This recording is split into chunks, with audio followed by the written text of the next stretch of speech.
Hey guys, it's Ginny Silver, and today I have a stimulus update for you on Monday, December 21st. All right guys, so I have the full bill text. Today I'm going to be delving into the 5,500 page bill.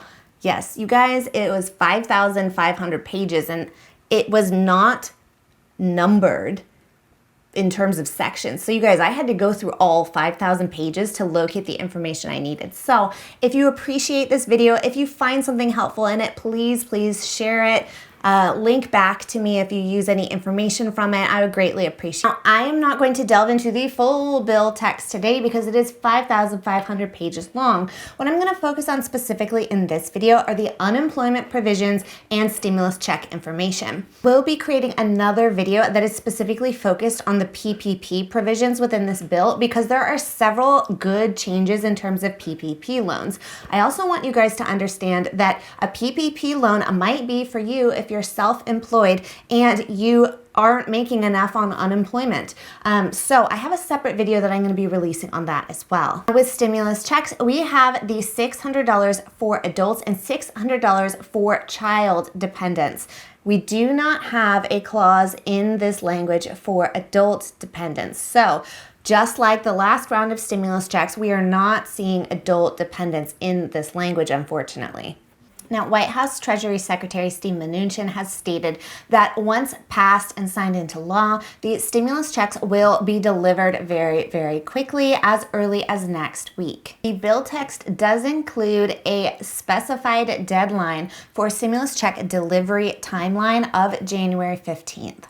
Okay guys, next we're going to talk about the unemployment provisions included in this Relief Act. Now, I will get to the $300 boost and the extension, but first I want to go over two provisions in this relief package that are not seeing a lot of press, but are very important and very good for the people that are affected by this. Number one is the Overpayment Waiver.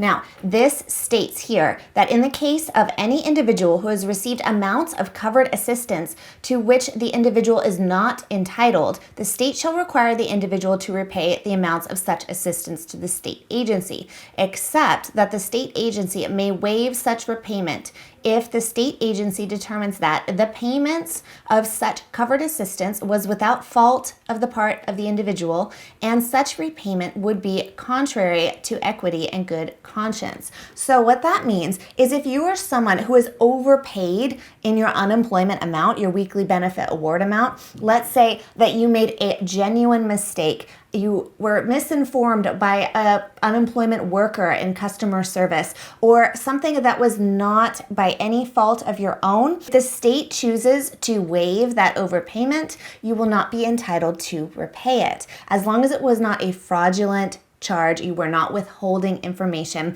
as long as it was due to no fault of your own, you may be eligible to have that waived. Next, there is a mixed earners clause in this relief package. Now, a mixed earner is someone who has both self-employment income and W-2 employee income in the year prior of their income before they applied for unemployment. Now, mixed earners have had a huge issue because many of them had a small amount of W-2 income in 2019 and 90%, 80%, a large amount of their primary income as self-employment income. Now, based on the language of the CARES Act, those individuals, regardless of how small their employee income was, were defaulted to traditional unemployment claims, which means that all of their self-employment income was null and void in terms of their weekly benefit award amount. Now, if a claimant has a minimum of $5,000 or more earned as self-employment income in the year prior, then they qualify for $100 additional per week in their weekly benefit award amount. Now, this is added in as an additional PEUC boost. So it's not going to be added into your weekly benefit award amount specifically, but it will be a separate line item along with the PEUC amount. Now, this is going to be an additional $100 on top of your regular weekly benefit award amount.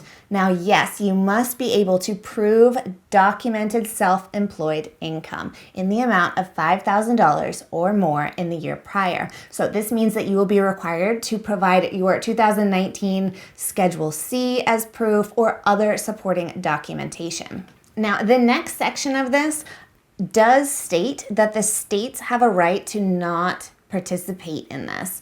So we're going to have to wait and see exactly how the language is carried out in each state's unemployment department. Basically, we need to wait and see from the Department of Labor how they issue guidance to the states on how to implement this. But this line here does state that the state has a right of non-participation. So next we have the extension of PUA, Pandemic Unemployment Assistance. PUA is being granted an additional 11 weeks worth of claim balance.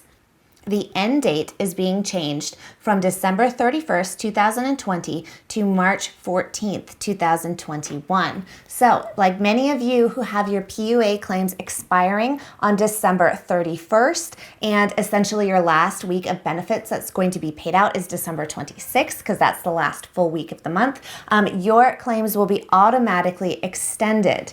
If you're out of claim balance, will you be extended? Yes, you will be extended to those additional 11 weeks, from 39 weeks to 50 weeks.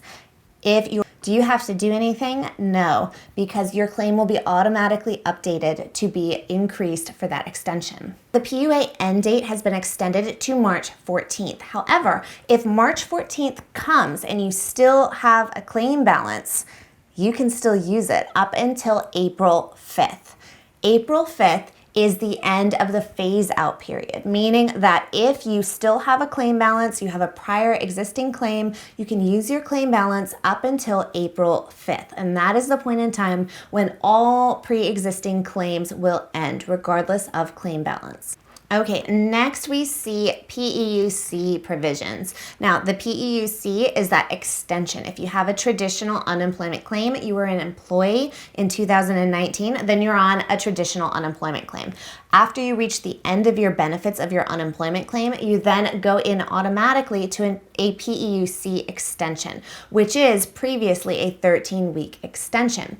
We now see an extension in this bill for an additional 11 weeks of claim balance. So an additional 11 weeks from 13 and inserting 24. So 24 weeks in total duration, which is an extra 11 weeks worth of claim balance. So next we see the end date of PEUC changed. Previously, the end date is December 31st. With this new relief package, we see the end date updated to March 14th. Now, we also see a transition phase out sort of rule applied to PEUC claims. That means that if March 14th comes and you still have money in your claim balance, you can continue to collect up until April 5th. Next, we have an explanation on those who are receiving, in California we call it Fed Ed, but most other places it is called extended benefits. If you have exhausted your PEUC extension, you've used up all that claim balance, and your unemployment department has put you onto extended benefits, which is a program that is enacted when your state unemployment rate is high and above, typically around 6%, depending on the state. And what the bill text here states is that you must first exhaust that Fed Ed claim. So you're going to go through all of the weeks in your Fed Ed claim. Once you reach the end of those weeks, you will then be moved on to the PEUC extension. So even if you already received a PEUC extension, according to this bill and this amendment created here, PEUC has now been extended by 11 weeks. So in total, you should be receiving 24 weeks. So if you did a PEUC extension for 13 weeks and then you moved on to extended benefits or Fed Ed, that ends, you would then next move on to PEUC.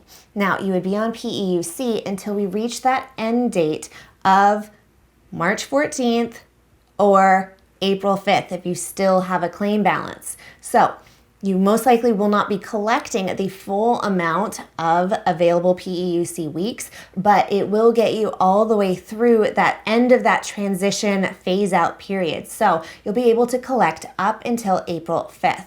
Now, if you have to start a new claim year, you may be required to submit an additional application. We're not too clear in the language on this bill on exactly how it will be carried out in terms of reapplying, because that's going to be something that is determined on the state level. So if you're someone that has reached the end of your claim year and you're on a traditional unemployment claim, expect to receive an automatic notice on how to do that. However, we will need to wait several weeks until we have that language come out. It also could be something that is done automatically. So we do need to wait and see on a little more guidance from each specific state's unemployment department and the Department of Labor on how precisely that will be carried out. Let's talk about the $300 additional boost to unemployment benefits. The $300 boost is going to be effective 12/26 through 3/14. This doesn't necessarily mean that you will receive it on the 26th. What this means is that it would have that effective date, meaning that for those weeks, you would be owed that amount. However, you need to plan on having there be some lag time while the Department of Labor and the state unemployment divisions are coordinating this payout. So who is eligible to receive the $300 boost? It's going to be the same rules as the $600 boost back in March. So all claimants who are collecting any form of unemployment, PEUC, Fed Ed, PUA, traditional unemployment, DUA, everyone is going to be receiving this additional $300 boost. Does it depend on the amount of weekly benefit award amount that you're receiving? No.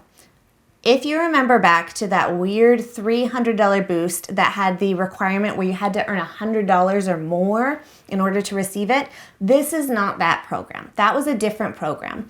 This does not have a minimum earning requirement for you to receive it. So yes, you'll receive it even if you're receiving a smaller amount of unemployment below $100. Everyone will be receiving the $300 boost. Okay guys, I hope that was helpful. Please click like, subscribe, and leave me a comment down below. This is my notes on this bill. I wrote them on an envelope. I'm very professional and organized on the front end, but then like this is me on the back end is writing things on an envelope. Hey guys, it's Ginny Silver, and today I have a stimulus update for you on December 21st. That's the date. It's the solstice of the date of such election. Okay, I don't need to read all that. No one wants to hear that. Flight attendant dress. That's a big cup of coffee. Hey guys, it's Ginny Silver, and today I have a stimulus. I want to talk about two provisions that are provided. Wouldn't be provisions if they weren't provided.